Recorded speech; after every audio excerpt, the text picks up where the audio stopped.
Good morning, students. From your Vistas test book, we are doing chapter number 6 On the Face of It by Suzanne Hill. In our previous class, we have read about Derry and Mr. Lamb. Derry enters Mr. Lamb's garden, who was sitting in his garden, and we have been told that both of them are physically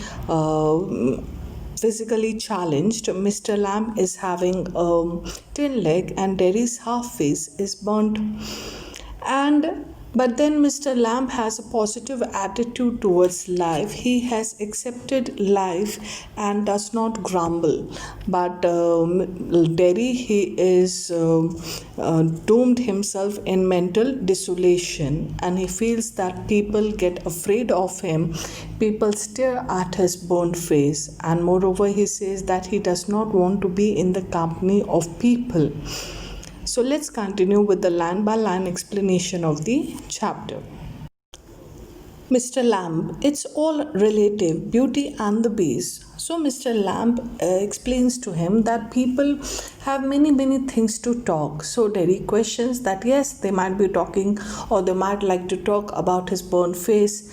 Then Mr. Lamb tries to explain him that it's not always going to be your face. People get tired of talking. They might enjoy looking at the tall sunflowers or crab apples or spider climbing. So Derry says it's all things, they're all related to each other, Beauty and Mr. Lamb says yes, Beauty and the Beast, they go hand in hand. Derry, what's that supposed to mean? Now Derry was not able to understand what does that phrase means, Beauty and the Beast. Mr. Lamb says, you tell me. So he says, you at least try to tell me what you understand by Beauty and the Beast. You needn't think they haven't all told me that fairy stories before. It's not what you look like, it's what you are inside. Handsome is as handsome does. So Derry says that I have also heard these fairy stories, and I know people also try to show sympathy and pity on me, trying to say that the handsome one is with the deeds, not with the looks, the outlook, the personality of the person does not matter. What matters, the outward beauty of a person does not matter. What matter is his deeds, the work he does. So yes, I have heard that. Beauty loved the monstrous beast for himself, and when she kissed him, he changed into a handsome prince. So the fairy tale story goes that there was a beautiful princess. She fell in love with the monstrous beast. But in the fairy tale, when the princess, that Beauty, loved the monstrous beast, the beast changed into a prince. So he says only he wouldn't. That is, Derry says that I won't change. I would remain the same. He would have stayed a monstrous beast. He would remain a monstrous beast because he would fail to discover his reality as a person. I won't change. I would be like that only. In that way, no, you won't. So Mr. Lamb says, if this is your outlook towards life, then yes, you would not change.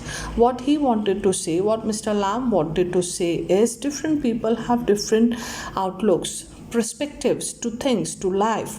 So some find one thing beautiful, other finds it ugly.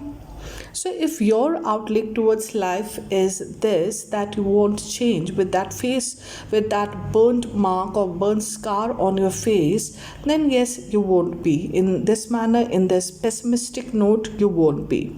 Derry, and no one will kiss me ever, only my mother, and she kisses me on the other side of my face. And I don't like my mother to kiss me. She does it because she has to. Why should I like that? I don't care if nobody ever kisses me. So Derry says that we can understand that Derry suffers from self-hatred and rejection. He feels that he's too ugly to be loved or liked by anybody. So he says that even my mother, she does not kiss me on the burnt side of the face, but she kisses me on the good side of the face. So And so she says that why should I like that, and I don't care if anybody ever kisses me. So she says I don't like her to do one, I don't like her to kiss me, and moreover I don't think anybody would ever kiss me. Mr. Lamb: ah, but do you care if you never kiss them? So Mr. Lamb wants to know, does it matter to you? Does it trouble you if you don't get a chance to kiss anybody? Daddy, what? Mr. Lamb: girls, pretty girls, long hair and large eyes, people you love. So he says, does it matter if there are girls in your life? There are long, beautiful, long hairs, beautiful girls, large eyes, and people you love. Does it matter if you never kiss them? Does it has any changes in you? Daddy: who would let me? Not one. So Daddy, who is having this rejection of himself on account of his burnt face, he says that who is going to allow me to kiss them? I don't think anybody would allow me to even like them or kiss them on at all. Who would let who can tell? Mr. Lamb says, who can tell? Daddy: I won't ever look different. When I'm as old as you, I will look the same. I'll still only have half a face. So Mr. Lamb says, who can tell? You can't judge, you can't make a judgment for the other people. There might be somebody who might like to be kissed by you or allow you to kiss. So you're making perception, or you're thinking that people won't allow you in their company is wrong. Daddy says that I won't look different. I would have the same burnt face. When I'm as old as you, when I would come to your age, that is Mr. Lamb's age, I would look the same. The face will still remain the same. It is not some trouser to be worn and the thin leg would be hidden. So he says that my face would be same and it would look as ugly as ever, and people won't like it and people would get scared. Mr. Lamb: so you will, but the world won't. The world's got a whole face and the world's there to be looked at. So Mr. Lamb says, yes, that's the reality and the reality should be accepted. The acceptance is what? That yes, I have a bird face and I have to live with this face all my life. But the world will not remain the same. World has got a whole face and there's many things to look at in the world. So Mr. Lamb says that this is a beautiful world and this world needs to be explored. Derry, do you think this is the world, this old garden? Not Derry, question this, your garden that we are sitting in, you're talking. So is it your world? Mr. Lamb: when I'm here, not the only one, but the world as much as anywhere. So Mr. Lamb says it is not the only one, but then when I'm here, this is the world, because he wants to be there, because that makes him happy, because that gives him contentment, satisfaction.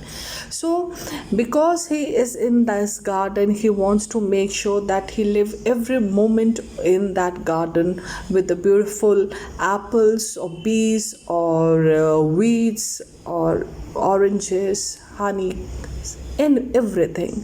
So he says that it is a world for me, and then he says the world as much as anywhere. So anywhere he goes, that would become his world. Derry, does your leg hurt you? Mr. Lamb: tin doesn't hurt, boy. Derry, when it came off, did it? Mr. Lamb: certainly. Derry, and now, I mean, where the tin stops at the top. So Derry questioned Mr. Lamb on the leg, the artificial leg, the tin leg, and questioned, does it hurt? So he says that yes, it hurt when it was blown off in the war, but now it does not. Then he questions, when the artificial means the original leg, does it hurt over there? So Mr. Lamb says, now and then in wet weather it doesn't signify. So yes, now and then, but it does not make much significance anymore because he's used to it now. Derry, oh, that's something else they all say. Look at all those people who are in pain and brave and never cry and never complain and don't feel sorry for themselves. Mr. Lamb, I haven't said it. So Mr. Lamb says, yes, I've heard such stories. Such stories people say that see to other people, see how misfortunate they are, but then they survive. Then they are not into crying. They are facing the struggles and pains in their life very bravely, courageously. They never complain. They never cry. They do not have self-pity for themselves. So Mr. Lamb says, I did not say any such thing. Derry, and think of all those people worse off than you. Think you might have been blinded or born deaf or have to live in a wheelchair or be daft in your head or dribble. So Derry says, yes, many people also try to educate you or say preach you what that see other people who are in a worse conditions than you are in. There are people who are blind, there are people who are deaf, there are people who are bound to wheelchairs, there are people who are mad and crazy, there are people who dribble. So he says that yes, I've heard such all stories, the stories that people are not into self-pity, the story of their being courageous, they're being brave with all the trials and tribulations in their life, the struggles in their life. So yes, I've heard many people preach me all such things. Mr. Lamb, and that's all true, and you know it. So Mr. Lamb says, yes, that is true. That you have been fortunate. That you have not been, you are not blind or deaf or mentally retarded. So you are fortunate, more fortunate than them. So Derry says, it won't make my face change. So Derry complains that these stories, his face cannot change from an ugly one to an handsome one with his stories. Do you know, one day a woman went by me in the street. I was at a bus stop and she was with another woman. And she looked at me and she whispered, only I heard her. She said, look at that. That's a terrible thing. That's a face only a mother could love. So Derry is telling Mr. Lamb a story, or not a story, an incident that happened with him, that he overheard the conversation of two women at the bus stop, and the women were talking to each other. A conversation was on the face of Derry, that the face is a terrible one and it's only the mother could love. So this incident, Derry narrates to Mr. Lamb. Mr. Lamb, so you believe everything you hear then? So Mr. Lamb questions him, whatever comes to your ears, you believe it? Derry, it was cruel. So Derry says, it was really unkind of women to talk like this. Mr. Lamb, maybe not meant as such, just something said between them. So Mr. Lamb tries to dismiss it as a casual conversation, and he's asked Derry that maybe this conversation was not have been as cruel as Derry thinks, because Derry has a low self-regard for himself. He is having a self-pity for himself. So he says that you should not take things so seriously or sensitively. Mr. Derry, only I heard it. I heard. So he's emphasizing on the thing that yes, I heard what they said. So that was meant for him only. Mr. Lamb, and is that the only thing you ever heard anyone say in your life? So Mr. Lamb questioned that, is it the only thing that fall on your ears? Derry, oh no, I've heard a lot of things. Mr. Lamb, so now you keep your ears shut. So Derry says, no, I've heard many things. So Mr. Lamb says, you keep your ears shut. Derry, you're peculiar. You say peculiar things. You ask questions I don't understand. So now Derry says that I don't understand. You are a strange person. You are a peculiar person. And you put questions that are not understood to me. So when Mr. Lamb says you keep your ears shut, Derry is not able to understand. The idea of Mr. Lamb is that keep your ears shut to all things that poison your brains, that poison your soul. Keep your ears shut to all negative things in your life. If something troubles you mentally, it makes you sick, it makes you have pity on yourself, then keep your ears shut to all this ill will. So he says that keep your ears shut. But then Derry, who's a small boy, he's not able to understand, and he says that I can't understand what you say, and your questions also are not understood. Mr. Lamb, I like to talk, have company. You don't have to answer questions. You don't have to stop here at all. The gate's open. So Mr. Lamb says, I love talking. That is something I like doing. People coming in my garden, I talk to them. I like being in the company of people, and I don't have, and you're not forced, I don't force you to answer all my questions, and you don't have to come over here to stop over here. The gate of the garden is open, you are free to leave. Derry, yes, but now Derry is very unsure whether he should leave or not. Mr. Lamb, I have a hive of bees behind those trees over there.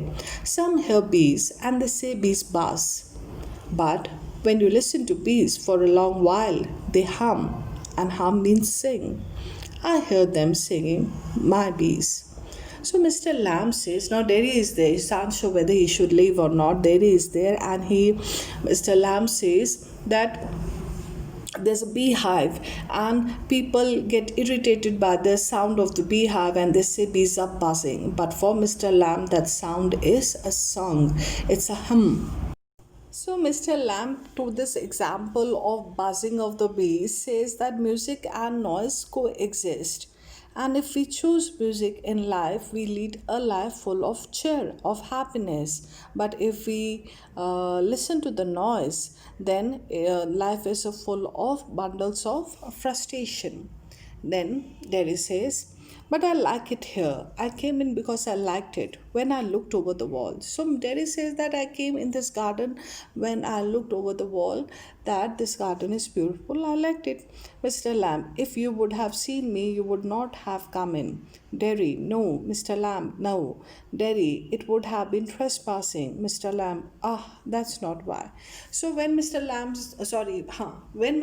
says that if you would have noticed that I was here, you would not have come. So Derry replies a negative, and Mr. Lamb says. Derry says that it would have been trespassing if I would have noticed you being there and I entered like that. It would have been trespassing. Mr. Lamb says, that's not why. That was not the real reason.